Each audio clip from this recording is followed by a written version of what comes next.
welcome back to another video. This really popped when I saw it. That to me is a monster increase. Again, this book got hot. This book is ready to go higher. So let's jump right into it. We are back today with another statue review from Diamond Select Toys. Without further ado, let's get into the review.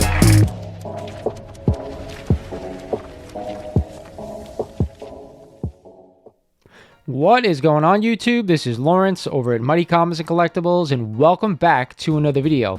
Today, we're here for the Hot 10 Comics of the Week. That's right, the breakdown. If you guys aren't familiar with what I do in this video, I take the 10 hottest comics according to the Key Collector app, and I break them down one by one, letting you guys know if I'm a buyer here at these prices or if I'd be staying away or possibly even selling. But before we get started into this list, like always, I'm going to ask you guys, if you are not a current subscriber of the channel, I want you to do me a favor and go ahead and click that subscribe button for me. It does help the channel out. And I also want you to Hulk smash that like button because it helps the algorithm out. And of course, turn on the notification bell because it lets you guys know when I post new videos. One other announcement, if you guys haven't checked out my website, mightycollects.com, I have to post some new books for sale. I have been procrastinating because I have a bunch of stuff that I need to add, but I have just been super busy, so make sure you're paying attention every chance you get because there will be new stuff available. With that said, let's jump into the breakdown.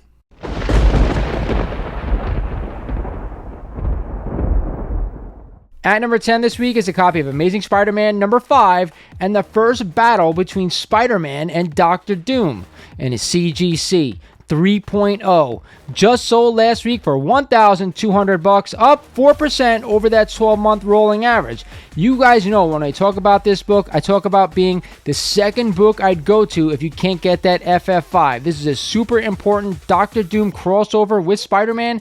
I want this book in my collection. I talk about it all the time. I even told you guys in my last video how it's one of the books that I always look for when I go to shows. However, I gotta be honest, this book for $1,200, I do not want to spend that kind of money on this book, but I get it because FF5 and the rumors of Dr. Doom coming to the MCU are out there that this book is absolutely on fire. If we could find a lower grade, nice presenting copy, that's what I'd be buying. I don't want to go too much into this book, but I do want it in the collection. At number 9 this week is a copy of New Mutants 98, and of course the first appearance of Deadpool in a CGC 9.4. Just sold the prior week for $539, up 5% over that 12-month rolling average. You guys know when I talk about this book, I want to own it, but I only want to own it in a 9.8. There are way too many copies out there to go out and get a lower grade copy of this book. Hey, if you're a Deadpool fan and you just want the book in your collection, I think that's awesome. Get it in any grade. But if you want this thing to be an investment, 9.8 or bust, because all the copies out there right now, that's the only one I'd be sticking to, but I am a buyer of this book at that grade. At number 8 in this list is a copy of Iron Man number 1 and the origin of Iron Man. Of course, the first appearance in his own issue in a CGC 6.0.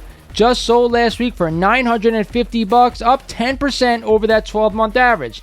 You guys know I've been all over this book. I always talk about it. Again, another book that was just on my list that I did for books that I always look for when I go to conventions. And you can get a really mid-grade copy, almost a very fine for under $1,000. I still think this book is way undervalued.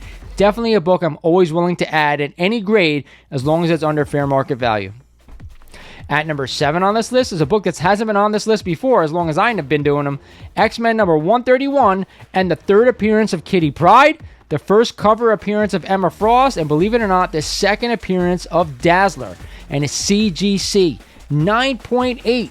Just sold last week for $1,930, up 21% over that 12-month rolling average. I gotta be honest with you guys, whoever the hell is spending $2,000 on a 9.8 of this book, I think you're absolutely out of your mind. Again, a cool book. You guys know I'm not overpaying for second appearances. You guys know if I am going to buy a second appearance, I'm looking to get it on a deal. I don't care about the grade in this book. I don't think it's a mega key. If you want to own this book, stick to the grades that allow you to pay a lot less money and you will be happier. So this is a thumbs down for this one, guys. At number 6 on this list is a monster blue chip key, Daredevil number 1, and the first appearance of Daredevil, Matt Murdock, and a CGC 1.8. Just sold the prior week for $2,659, up 9% over that 12-month average. You guys know when we're talking undervalued, we're talking about Daredevil. I always say it when we talk about this book, that if you look at the mega blue chip grails, this book is lagging severely. You guys know I want to own this book. I've owned about 4 copies in the past. I'm down to 2. Anytime I go to a show, this is on my list as well. Check out that video if you guys haven't, because there's some monster keys on that list that I'm always looking for, and this is one of them. 100% a buy if you guys go out there and get one. At number 5 on this list is a copy of Amazing Spider-Man number 31, and the first appearance of Gwen Stacy and Harry Osborn, Peter Parker's best friend, and a CGC 2.0. Just sold the prior week for $325, up 23% since June. This book was on the list maybe about 5 to 6 months ago. It was getting hot when there were rumors out there we might see Harry Osborn in Spider-Man No Way Home. Didn't happen. Gwen Stacy didn't happen either. Regardless, this is a classic key that has been undervalued for way too long. I get it. They're not in the MCU yet, but who knows if they're going to show up or not. But this book is severely undervalued. Any Amazing Spider-Man fan wants to own this book. A great cover to boot. I'm 100% a buyer of this one, especially at mid to low grade, because they are still ridiculously cheap. At number 4 on this list is a copy of Avengers number 85 and the first team appearance of the Squadron Supreme. Who? Exactly right. I have no idea who this group of characters are.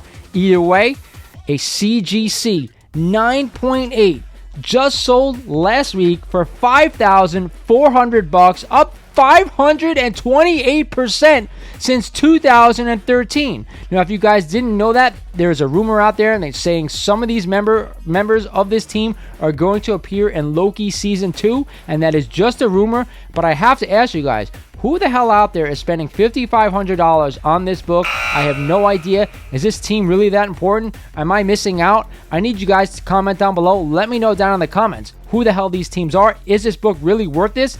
I don't know. I'm saying it's a thumbs down. I don't know who the hell's spending that kind of money. You could have a monster key for $5,000. You could probably get 2 Daredevil number 1s at a 2.0 for that kind of money. Crazy. Stay away from this one, guys. At number 3 on this list is a copy of Incredible Hulk number 6 and the first appearance of the Team Brigade in a CGC 5.0. Just sold the prior week for $1,500, up 25% since December. Now, I will say this, I am a huge fan of the first original Hulk series 1 through 6. However, $1,500 is a lot of money to spend on these books. I know they're super scarce, and I love the Silver Age Incredible Hulk, but I gotta be honest, I think $1,500 is better spent elsewhere. They are highly collectible, I'm not gonna deny that, but for me personally, I'd rather take that $1,500 and put it towards another grail. I love the book, I just don't want to spend the money, so it's a thumbs down for me on this one, unfortunately, guys. At number 2 on this list is a copy of Tales to Astonish number 45 and the second appearance of the Wasp and a CGC 7.0. Just sold the prior week for $325, up 22% since 2016.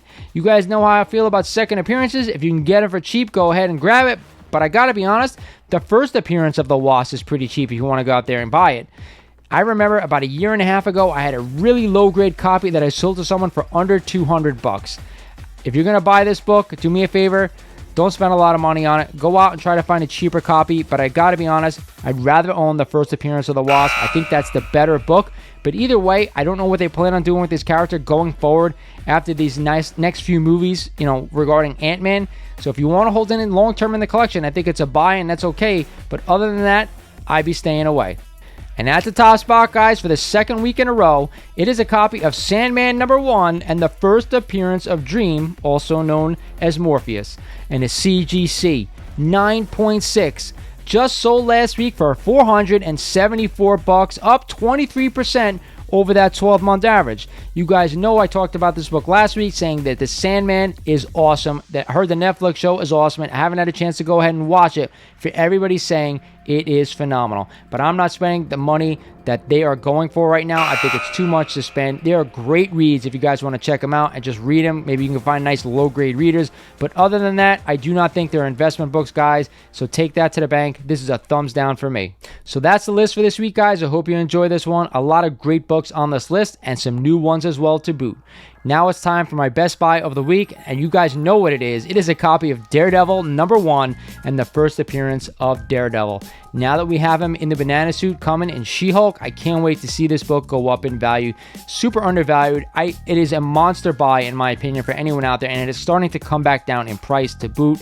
I don't know why this book is not going up as it should. It went up when we first got that announcement that he was coming back, and now it's shooting back down. A lot of comics right now are kind of taking that dip. I know I'm going to talk about Amazing Fantasy 15 in a future video, how it is really coming down right now. But again, if you can go out and spend the money on a book like this, I think it is worth it for the long term. I always say it right now, we're in a buyer's market. It's going to take a long time for some of these books to go up in value again, but I do think it's worth it to hold on for the future. With that said, guys, this is Lawrence over at Mighty Comics and Collectibles saying thank you for watching, and I'll talk to you guys soon.